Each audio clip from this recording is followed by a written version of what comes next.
Steel bridge बनाया गया है। इसके अलावा गंगा जी पर 8 नए पुलों को बनाने का काम तेजी से चल रहा है। कोसी नदी पर भी 3 पुल नए बनाए गए हैं और 3 नए पुल बनाने पर काम चल रहा है।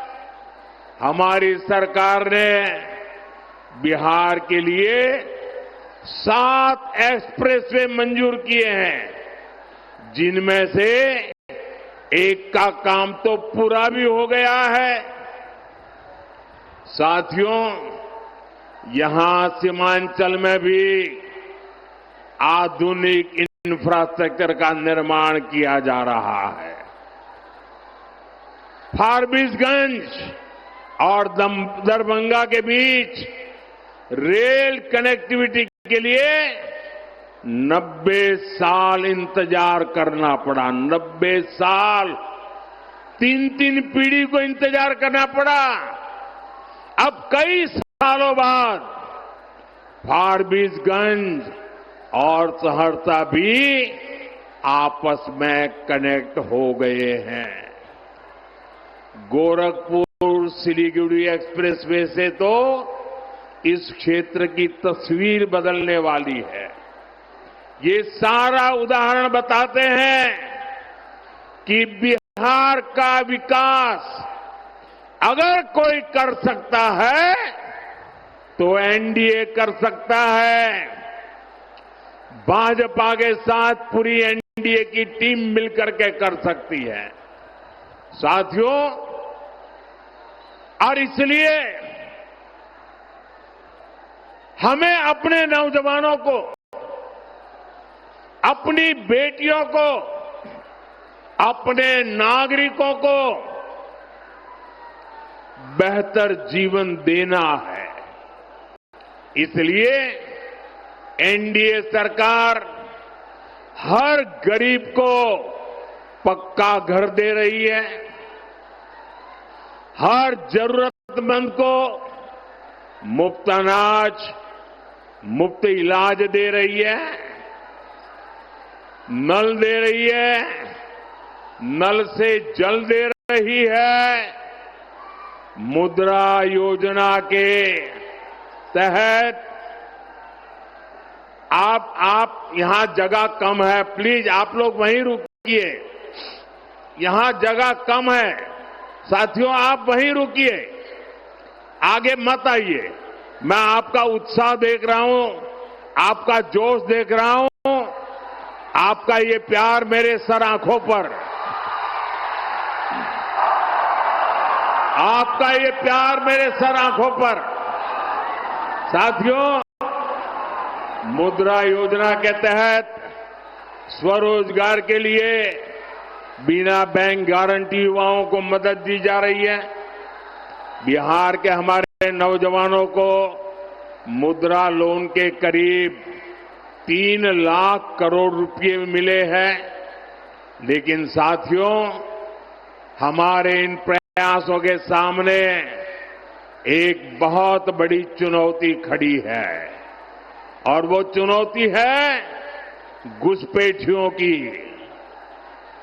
एनडीए सरकार पूरी मक्कमता से और पूरी ईमानदारी से जो घुसपैठिए हैं, एक एक की पहचान कर रही है और घुसपैठियों को देश से बाहर निकालने में जुटी है। लेकिन ये आरजेडी वाले, ये कांग्रेस वाले, ये लोग घुसपैठियों को बचाने में जुटे हैं। ये घुसपैठियों को बचाने के लिए भांति भांति के झूठ फैलाते हैं, गपगोले फेंकते रहते हैं, लोगों को गुमराह करने के लिए राजनीतिक यात्राएं निकालते हैं। साथियों, आप मुझे बताइए, आप मुझे जवाब देंगे? नौजवानों, आप मुझे जवाब देंगे? मैं पूछूं, आप मुझे बताइए, ये घुसपैठियों को बिहार से बाहर करना चाहिए कि नहीं करना चाहिए? घुसपैठियों को निकालना चाहिए कि नहीं निकालना चाहिए? जो जहां से आए वहां भेजना चाहिए कि नहीं भेजना चाहिए? साथियों, आरजेडी कांग्रेस को अगर गलती से भी जहां जहां उनको मौका मिला है, जब जब मौका मिला है, ये घुसपैठियों को पिछले दरवाजे से भारत का नागरिक बनाने में लगे रहे और वो सिर्फ आकर के किसी के घर में ठहर जाते, ऐसा नहीं है। एक घुसपैठिए आपके खेतों पर कब्जा करते हैं, दुकानों उद्योगों में घुसपैठियों को ही काम मिलना हो जाता है, आपके बच्चों को उनको काम का जो हक है वो हक ये घुसपैठिए छीन लेते हैं, उनको मिलना शुरू हो जाता है। और इसलिए मेरे नौजवानों, मेरी माताओं बहनों, मेरे मुल्क के मालिकों, मुझे बताइए, ये घुसपैठिए जाने चाहिए कि नहीं जाने चाहिए? ये घुसपैठियों को हटाना चाहिए कि नहीं हटाना चाहिए? साथियों, घुसपैठियों का ठीक से हिसाब हो। आप मुझे बताइए, एक घुसपैठियों का हिसाब कौन कर सकता है? जरा बताइए, घुसपैठियों को कौन निकाल सकता है? एक घुसपैठियों को कौन निकाल सकता है? एक घुसपैठियों को कौन निकाल सकता है? एक घुसपैठियों को कौन निकाल सकता है? मोदी नहीं, आपका एक वोट निकाल सकता है। आपका वोट, आपके वोट की ताकत है, वो घुसपैठियों को निकाल करके रहेगी। और इसके लिए एनडीए की डबल इंजन सरकार बहुत जरूरी है। साथियों, कांग्रेस हो, आरजेडी हो, इन्हें देश की सुरक्षा से कोई मतलब नहीं है, इन्हें देश की आस्था से भी कोई मतलब नहीं है। इसलिए सब लोग हमारी आस्था, हमारी संस्कृति का भी अपमान करते हैं। आपने देखा, कांग्रेस के जो नामदार है वो बिहार आकर छठी मैया की पूजा को ड्रामा बताते हैं, ड्रामा। क्या ये छठी मैया का अपमान है कि नहीं है? हमारी आस्था का अपमान है कि नहीं है? हमारी माताएं बहनें छठी मैया की आराधना में कितनी तपस्या करते हैं, तब करती है, पानी तक नहीं पीती। ये उसको नौटंकी कहते हैं। और आरजेडी वाले नामदार, ऐसी जब आती है तो उनके मुंह पर ताला लग जाता है। यही नामदार उछल उछल करके, टीवी वालों को बुला बुला करके, जब महाकुंभ चल रहा था तो महाकुंभ के स्नान की मजाक उड़ाते थे। साथियों, ये राम मंदिर का विरोध करते थकते ही नहीं है। प्रभु राम पर इनका विश्वास नहीं है और ये कोई ढकी छुपी बात नहीं है, पूरा देश जानता है। इनकी आस्था नहीं थी तो ये प्राण प्रतिष्ठा में नहीं गए। आए दिन इस पवित्र परंपरा का भी मजाक उड़ाते रहते हैं। चलो भाई, ये घुसपैठियों के दबाव में, वोट बैंक की राजनीति में उनकी कोई मजबूरी है, समझ गए।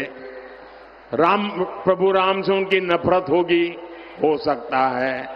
लेकिन जरा मैं एक और सवाल पूछता हूं, मेरे इस सवाल को जरा गंभीरता से सुनिए। आपको मालूम है ना, जहां भगवान राम का मंदिर बना है ना, वहीं पर निषाद राज जी का भी मंदिर बना है। वहीं पर महर्षि वाल्मीकि जी का भी मंदिर बना है। वहीं पर माता शबरी जी का भी मंदिर बना है। ये जरा कांग्रेस आरजेडी वालों को मैं पूछना चाहता हूं कि भाई तुम्हें राम से गुस्सा है, अरे राम जी के पास मत जाना, अरे वहां निषाद राज है, जरा वहां तो मत्था टेक के आ जाओ। वहां वाल्मीकि जी है, अरे वहां तो मत्था टेक के आ जाओ। वहां माता शबरी है, अरे वहां तो चरण छू के आ जाओ। इनको निषाद राज से, महर्षि वाल्मीकि जी से, माता शबरी से भी ऐतराज है। इससे पता चलता है कि ये लोग दलितों, पिछड़ों से कितनी नफरत करते हैं। साथियों, एनडीए का एक ही संकल्प है, सबको पढ़ाई, सबको दवाई, सबकी कमाई, सबकी सुनवाई, और जहां पानी नहीं है खेतों में वहां सिंचाई। एनडीए सरकार में इसी मंत्र पर चलते हुए हम कोसी और मेची नदी को जोड़ रहे हैं। हजारों करोड़ रुपए की योजना बनाई गई है। लक्ष्य यही है कि बाढ़ की चुनौती कम हो और किसानों को सिंचाई की सुविधा मिल सके। साथियों, यहां बहुत बड़ी मात्रा में दाल उगाई जाती है। हमारी सरकार ने दलहन किसानों के लिए बहुत बड़ी योजना बनाई है। इससे दलहन किसानों को बहुत लाभ होगा। अब तो आपकी सेवा में नया राष्ट्रीय मखाना बोर्ड भी है। ये मखाना की खेती को नई बुलंदी देने वाला है। साथियों, यहां इस क्षेत्र में जूट की भी काफी खेती होती है। जूट किसानों के लिए जितना हमारा सरकार कर रही है, उतना पहले कभी नहीं हुआ। आरजेडी कांग्रेस के दौर में एक समय ऐसा भी था जब जूट किसानों को 1 क्विंटल जूट के 1000 रुपये भी नहीं मिलते थे। ये एनडीए सरकार है जिसने आपके हितों का ध्यान हमेशा रखा। आज 1 क्विंटल जूट एमएसपी 5,600 रुपये से ज्यादा हो गया चुका है। 5,600। उस समय 1,000 भी नहीं होता था। साथियों, जब केंद्र में आरजेडी और कांग्रेस की सरकार थी, तब उन्होंने जूट किसानों को एमएसपी के रूप में सिर्फ 400 करोड़ रुपए दिए, जबकि एनडीए सरकार अभी तक 1300 करोड़ रुपए से ज्यादा किसानों को दे चुकी है। इसका बड़ा फायदा बिहार के जूट किसानों को हुआ है। साथियों, हमारी सरकार माताओं बहनों की कमाई और दवाई के लिए भी अनेक कदम उठा रही है। मुख्यमंत्री महिला रोजगार योजना इसका सशक्त उदाहरण है।